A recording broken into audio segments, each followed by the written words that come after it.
Eerie mysteries that still haunt Ireland. You will never guess what the number one haunt is. Like and subscribe for weekly videos. In the comments below, list one topic you think should be in a top 10 video and comment if you subscribe to this channel. The United States, Canada, Australia, and Scotland. We've explored some of the greatest mysteries from all of these lands, and today we are adding Ireland to the list. We'll be looking at unsolved murders, an island that only appears once every 7 years, sightings of a bewildering sea monster, and unexplained disappearances of people, jewels, and one horse. 8. Have you seen Joe Maloney? Bizarrely enough, we are starting off this list on Irish mysteries in the United States of America. In 1967, Joe and June Maloney of Rochester, New York, went through a bad breakup after the wife got tired of her husband's physical and mental abuse. Joe Maloney's response to his wife leaving him was to poison her, which he did at their son's 5th birthday. Maloney was hardly a master criminal, and his behavior and his insistence that his wife committed suicide immediately raised the suspicions of the police. An autopsy revealed the poison, and Joe Maloney was subsequently arrested and convicted. However, instead of prison, he was temporarily sent to Rochester State Mental Hospital, while awaiting a psychiatric examination. Unbeknownst to the authorities, Maloney used to work there as a janitor, and knew the layout quite well. Just a few weeks later, he escaped and disappeared. We travel now to Ireland, 5 years later, in the city of Dublin. Irish police were at the house of a local bartender named Michael O'Shea, who had just been burgled. As a routine procedure, they took O'Shea's fingerprints, so they could tell which ones belonged to him and which ones belonged to the burglar. They were very surprised to discover that their bartender's prints matched those on an FBI wanted poster for Joe Maloney. In the years that had passed, Maloney started a new life in Ireland and even remarried. Unfortunately, there wasn't much the Irish police could do, since there was no extradition agreement between the US and Ireland at the time. It came much later in 1984, and O'Shea was arrested again, with the intent of sending him to America. However, the treaty fell through in 1986, and Maloney found himself a free man once more. He then disappeared again and has not been seen since. 7. The Missing Postman. It was Christmas Day in 1929, in the village of Kilmacthomas in County Waterford, Ireland. Larry Griffin, the local postman, got on his bike and went to make his deliveries, starting in the nearby village of Stradbally. Back then, it was customary to offer the postman a drink, as thanks for working on Christmas, so when Griffin did not turn up later that day, it was assumed that he had indulged in too much Christmas cheer and was sleeping it off somewhere. Only when someone found his bike abandoned by the side of the road did people realize that something more insidious had happened. The disappearance of the postman became a big case in Ireland. It was, in fact, one of the first big cases handled by the Gardaí, Ireland's national police service, which had only been around for a few years at that point. It turned into a much bigger scandal when 2 of its own officers were implicated in the affair. Here is the most common version of the story, which has been widely circulated, although there is no hard proof to back it up. Larry Griffin did, indeed, get drunk in Stradbally, and went to the local watering hole called Whelan's Pub. There, he got into a fight with a local and, during the drunken brawl, Griffin fell, hit his head and died. Everyone else in the pub, including 2 Gardaí officers, then conspired to hide the crime and get rid of his body. 10 people were arrested and charged with various crimes, including murder, obstruction, and conspiring to dispose of a dead body. The prosecution's case mainly rested on a local witness named James Fitzgerald, but when he took the stand, his story differed from the written statement he had given to the police. Eventually, the prosecution was forced to drop all charges and the 10 defendants walked free. There are 3 plausible reasons why Fitzgerald did this. First, his original statement was a lie and was coerced by the police. Second, his original statement was true, but he was then coerced by the villagers to lie on the stand. And third, he knew the death was an accident, and he didn't want anyone convicted of murder, which would have been a death sentence. As for the missing postman, his ultimate fate remains a mystery. 6. The Phantom Island. If you explore the Atlantic Ocean west of Ireland, you might find a very small island generally known by the name High Brazil. At least, you should find it.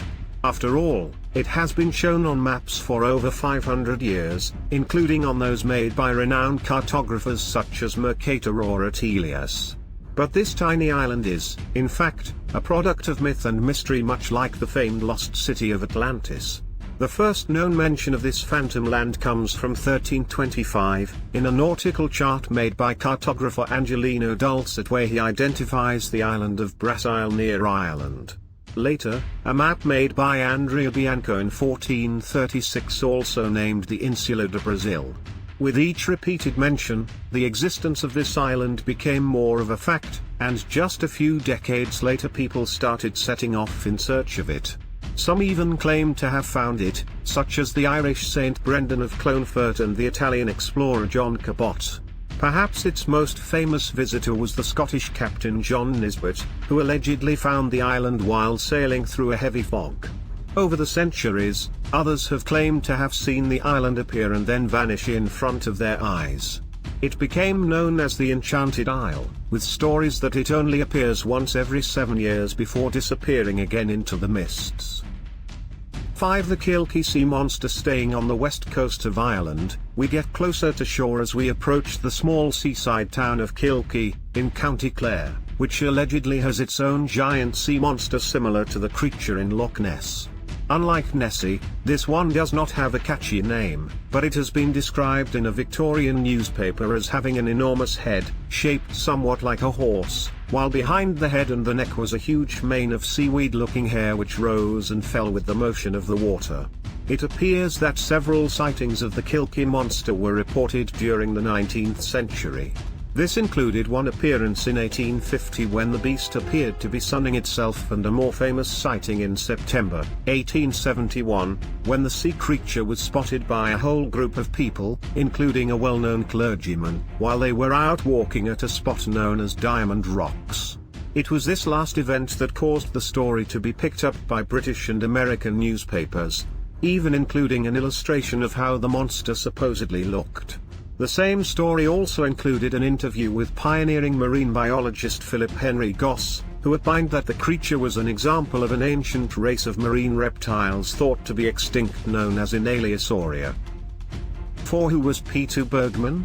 There is a famous mystery in Australia known as the Somerton Man or the Tamamshute case, which refers to the body of a man found in 1948 on a beach, that remains unidentified to this day despite extensive international searches. Ireland has its own version of the Somerton Man, although this one is more recent and has yet to attain the notoriety of its Australian counterpart. On the morning of June 16, 2009, a father and son running on the beach at Ross's Point found the body of a middle-aged man, with no money or form of identification on him. He was wearing Speedos and a t-shirt, and showed no obvious signs of foul play, so police initially suspected an accidental drowning. However, when trying to identify him, they soon discovered that the man went to great lengths in order to hide his true identity. Thanks to records and security camera footage, Irish authorities were able to piece together the last few days of the mysterious man. He had arrived in Northern Ireland on June 12, and took a bus from Derry to the Irish coastal town of Sligo. He stayed at the Sligo City Hotel where he paid in cash. At one point, camera footage showed him leaving the hotel with a plastic bag full of personal belongings, which he did not have when he returned. His other activities were more mundane. He went on walks, he chatted with people, he went to a restaurant, he purchased some stamps, and he took a taxi ride where he asked the driver for the location of a nice, quiet beach. His autopsy revealed that he was a very sick man, who had several tumors, advanced prostate cancer, and had suffered multiple heart attacks. His death was most likely a suicide, but the true mystery remains surrounding his identity and why he went to such great efforts to conceal it. 3. The theft of the crown jewels. Ireland used to have its own crown jewels, consisting of a heavily jeweled star and badge valued at around $20 million today. However, they have been stolen from Dublin Castle over 100 years ago, and what exactly happened to them remains one of the country's greatest mysteries. Despite their popular name, the so-called Irish crown jewels were not actually connected to the monarchy. Instead, they were linked to the most illustrious Order of St. Patrick, an order of chivalry created in 1783 by King George III to act as an Irish complement to the Order of the Garter in England and the Order of the Thistle in Scotland. The theft of the jewels was discovered on July 6, 1907, alongside 5 collars that belonged to members of the order. Newspapers of the time proclaimed this as an impossible heist, writing that there is no spot in Dublin, or possibly in the UK, which is at all hours of the 24 more constantly and systematically occupied by soldiers and policemen. However, upon closer inspection, it seemed that security was a bit more relaxed than expected. For starters, a strong room had been built for the jewels back in 1903. However, only after it was finished did officials realize that the safe which housed the jewels was too big to fit through the door, so instead, it was kept in the library outside the strong room. The man in charge of protecting the jewels was the Ulster King of Arms, a position held in 1907 by Sir Arthur Vickers. Only he was supposed to keep the 2 keys which opened the safe, one on his person and the other one at home. However, there were rumors that Vickers wasn't incredibly diligent when it came to safeguarding the keys, especially after an intense drinking session. He was fired from his position and became an obvious suspect. Other suspects included his assistant, his second-in-command, and several other people working at Dublin Castle, since it was commonly believed that the heist was an inside job. That being said, nobody was ever arrested for the crime and the Irish crown jewels still remain missing. To the Vanishing Triangle. There is an area in Ireland where a lot of women have gone missing during the 1990s. It was dubbed the Vanishing Triangle by the media, and includes areas in and around Dublin. Between 1993 and 1998, at least 6 women have gone missing, starting with Annie McCarrick, a 26-year-old American from New York who was visiting Ireland. Her disappearance led to one of the most extensive searches in the country's history, but authorities found no trace of her. The same thing happened with 5 other young women who vanished over the following years. Investigators now fear the worst and believe that the women fell victims to a serial killer. A convicted rapist named Larry Murphy emerged as a strong suspect, especially since the disappearances stopped around the same time that he went to prison. However, even with the assistance of the FBI, Irish police were unable to conclusively connect him to any of the vanishings. He has since been released from prison and his whereabouts are uncertain, and no other suspects have been named publicly. 1. The disappearance of Sherga. Strangely, the most notorious disappearance in Irish history was not that of a human, but rather of a horse named Sherga. He wasn't just any horse, though. When he went missing almost 40 years ago, Sherga was valued at over $15 million, making him the most prized horse in the world. Born in County Kildare, he had been a champion racehorse. Owned by the Aga Khan IV, the 2-year-old Sherga made his racing debut in the 1980 season, and then went on to dominate the 1981 season.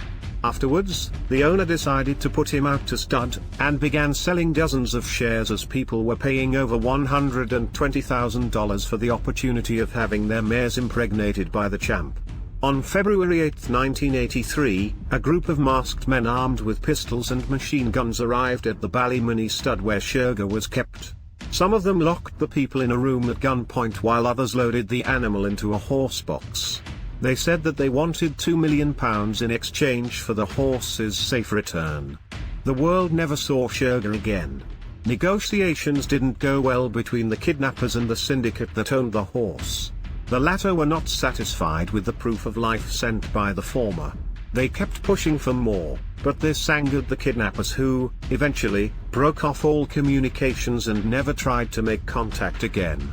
Although never proven, it has been consistently believed that the kidnapping had been arranged by the Provisional Irish Republican Army, or IRA, as a quick money-making plot. An informant claimed that the IRA stole the horse, who then injured his leg in a fit of panic, and was then put down. Sherga's remains were never found.